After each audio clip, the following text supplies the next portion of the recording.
That is the Kumsa mountain. Kumsa, it's a Sami name.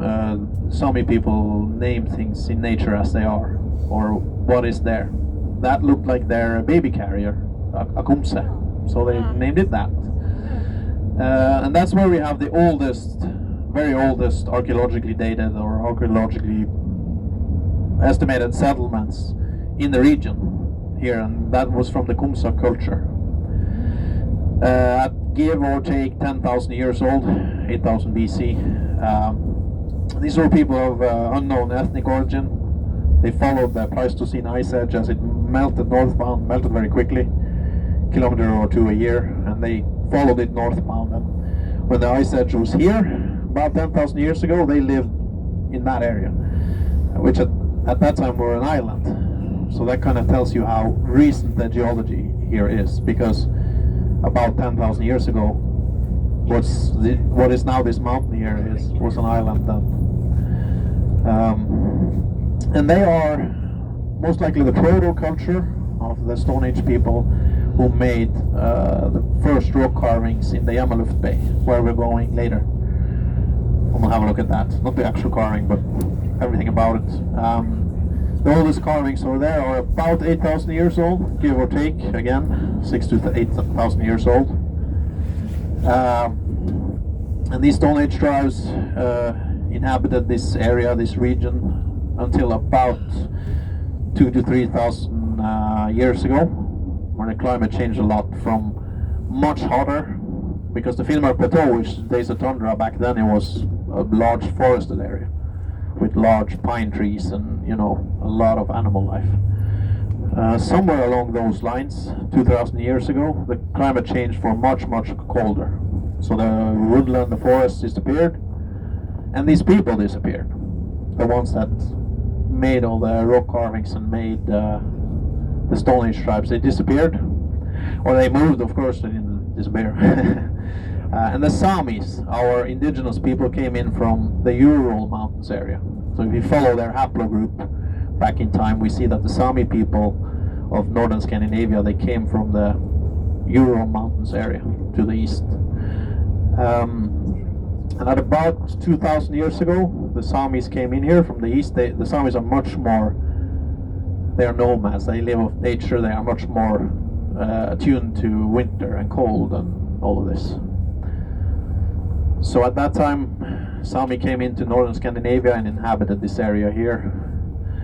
And for a long time, until Harald Fairhair, the Norwegian Viking, in the 960s, 970s, he was the first one to make Norway into one kingdom.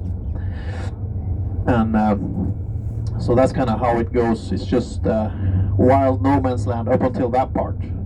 And that's when we started to Norway to become an identity at that time. Then there's a lot of back and forth with under Sweden, under Denmark, under Sweden, under Denmark. Denmark is Swedish, Sweden is Danish. Back and forth until 1904, when Norway separated from Sweden and said, all right, thank you, it's been good, but we can take it from here. So, along the short lines. And that kind of puts us up until today. So we're coming down in the Alta city center here on the left. So you're in Alta now, in the county of Finnmark. Finnmark means, Finn is a people and Mark means land of. And this is the largest county in Norway, about 20-something counties. They changed a lot, so I say 20-something. It changed a lot recently. And Alta is the largest city in this county. But this county is bigger than Denmark, if that tells you anything. But we're just 75,000 people.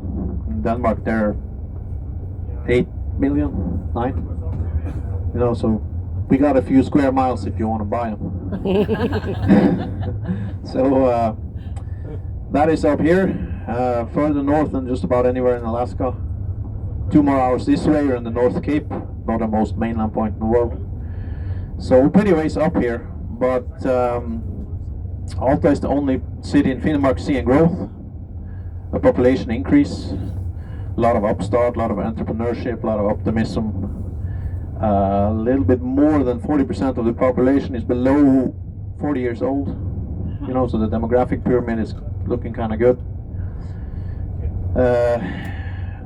Yeah, as I said, I was a student for a couple years, and I went out and about, and I came back here as well for many of these reasons.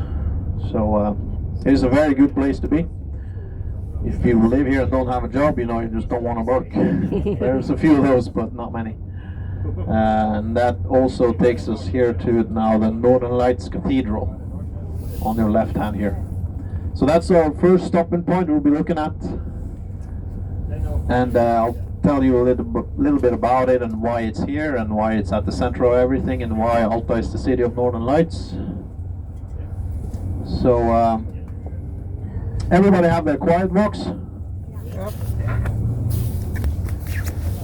Oh, okay. If you don't, you can just stay close to me, and if you don't want to eat that, then okay.